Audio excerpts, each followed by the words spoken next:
Santa Cecilia es una de las vírgenes y mártires romanas más veneradas. Su nombre se halla en el canon de la misa. Brillan en ella las gracias con el que el Señor quiso decorarla, especialmente la firmeza de su fe y la integridad de su castidad.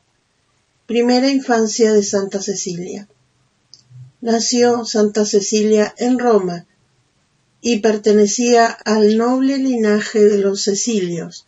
Sabemos que desde muy temprano fue instruida en el cristianismo, tal vez por alguna de sus abuelas o nodrizas convertidas a la fe, pues sus padres permanecieron en la infidelidad, aunque no parecen haberla contrariado en su adhesión a la religión, que cada vez ganaba más adeptos y que tenía seguidores incluso en el palacio imperial.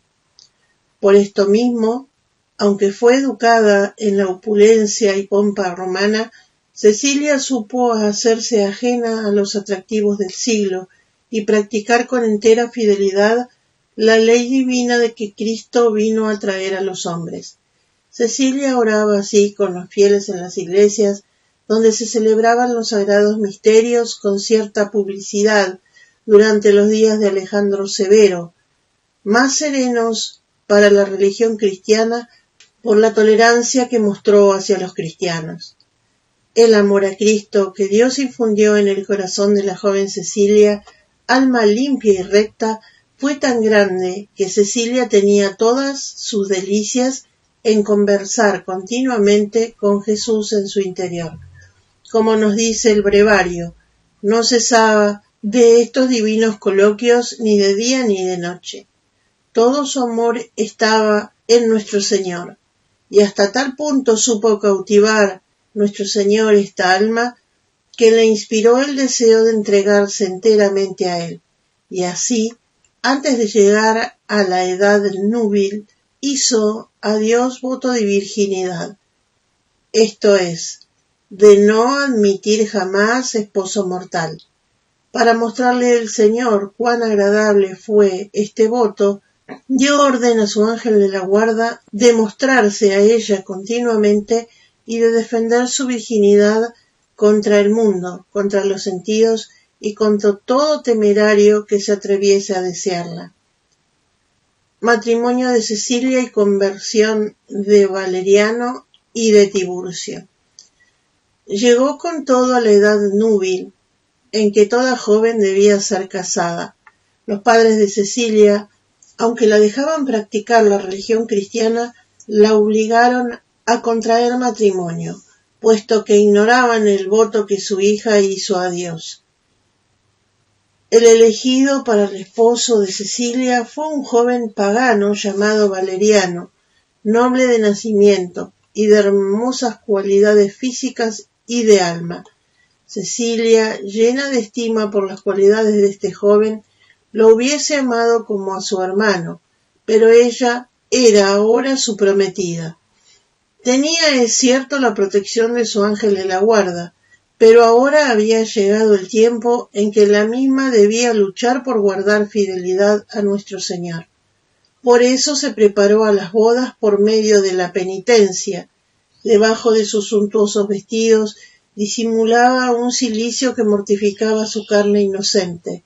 Del ayuno, según el uso de los primitivos cristianos, cuando se quería alcanzar una gracia del Señor, se ayunaba durante 2 o 3 días, tomando solamente una frugal colación que sostuviese la vida. De la oración ardiente y continua que se escapaba de su corazón. Con cuántas instancias debía suplicar a Dios por esa hora que tanto temía. Llegó por fin el día en que Valeriano debía desposarse con Cecilia. Cecilia contrajo matrimonio con Valeriano con la firme voluntad de permanecer fiel a Cristo y de convertir a su esposo a la fe católica.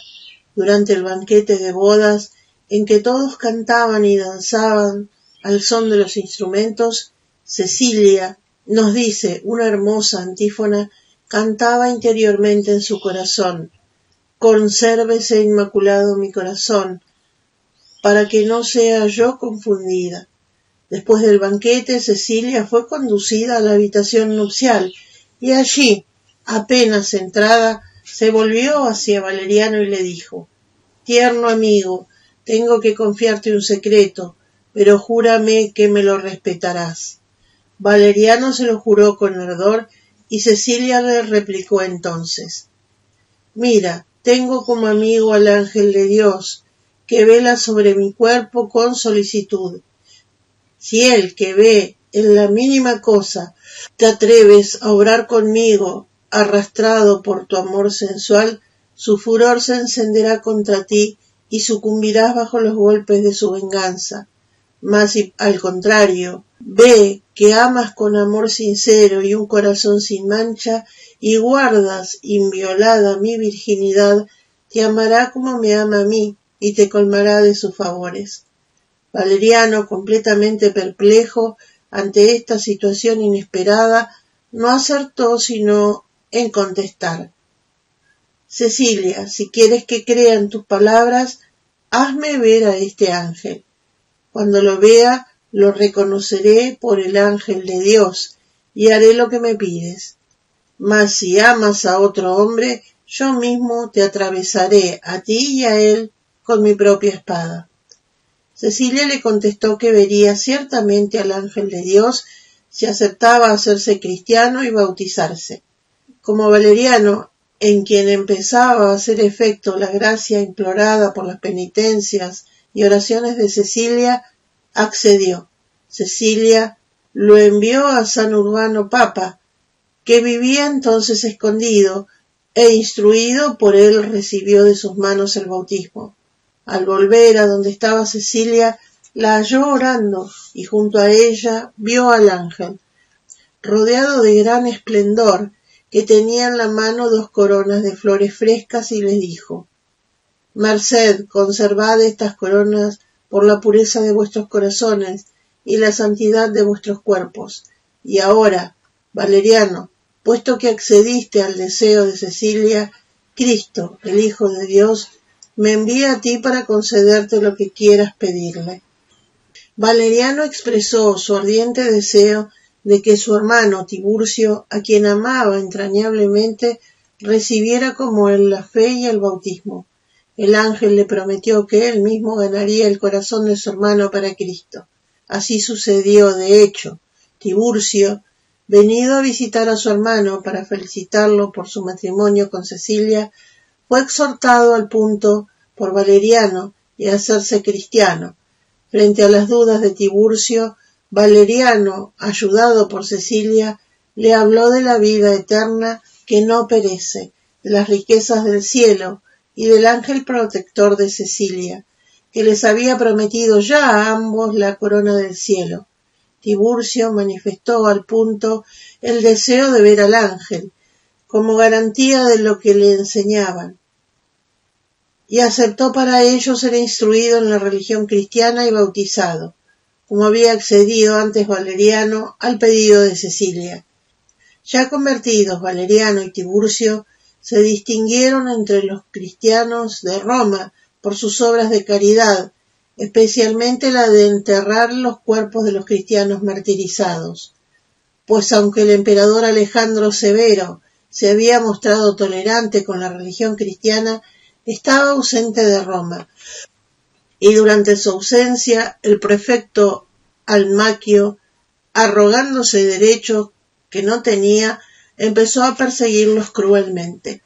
Enterado Almaquio de la actividad de Valeriano y Tiburcio, los mandó comparecer delante de él para ofrecer libaciones a los dioses y mostrar así que su profesión de cristianismo no era verdadera. Valeriano y Tiburcio se negaron a ello, refutando todos los razonamientos de Almaquio, por lo que Almaquio los condenó a muerte. Siendo nobles romanos, debían ser decapitados. Al enterarse Cecilia de la condenación a muerte de Valeriano y de Tiburcio, se despidió de ellos diciéndoles: «Valor, soldados de Cristo, arrojad las obras de las tinieblas y revestíos de las armas de la luz». Durante el camino al suplicio, Máximo, que debía ejecutarlos, quedó atónito de la tranquilidad de Valeriano y de Tiburcio. Muy considerados en Roma, iban a la muerte.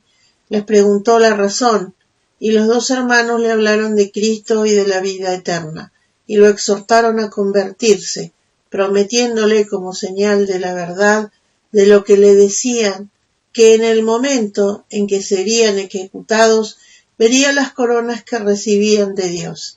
Así sucedió de hecho, y Máximo se convirtió a la fe con un gran número de soldados, unos 400.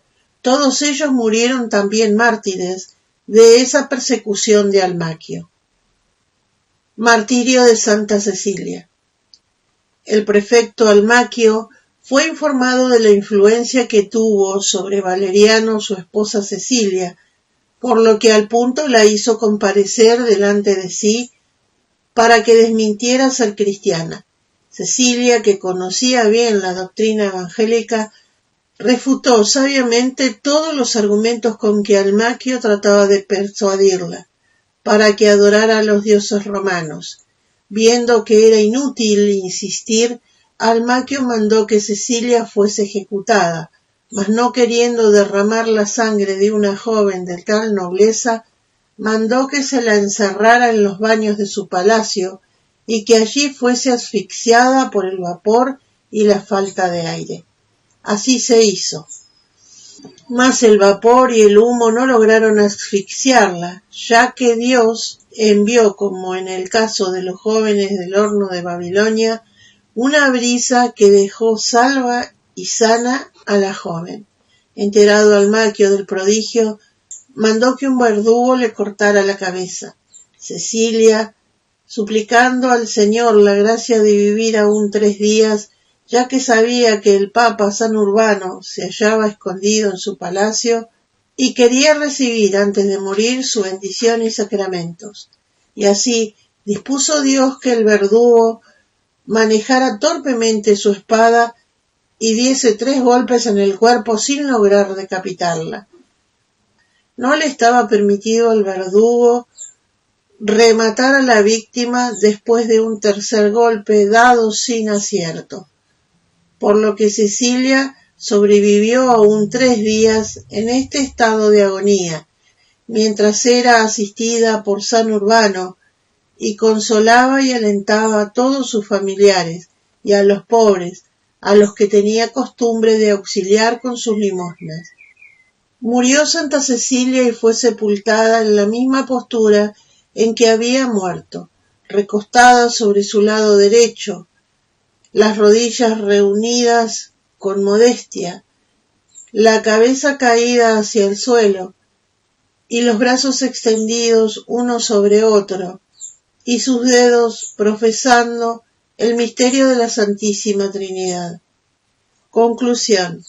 Santa Cecilia es un ejemplo ilustre del poder que la gracia tiene, ante todo para ganar para Dios a un alma en medio del lodazal y peligros del mundo, insinuándole deseos de entregarse solo a Él y de desprenderse de todo lo terreno. Luego, para difundir alrededor suyo ese ejemplo de vida virtuosa, llevando a otras almas a la conversión, a la vida cristiana e incluso al martirio.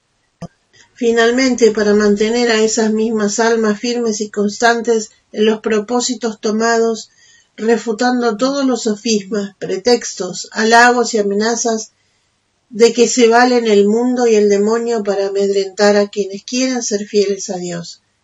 Que esta santita, grande ante Dios y los hombres, nos alcance de Dios la gracia de la docilidad y de la fidelidad a nuestra fe, y que sea para nosotros un ejemplo patente de que aún hoy es posible practicar las virtudes de castidad y de modestia, en medio de la corrupción terrible del siglo.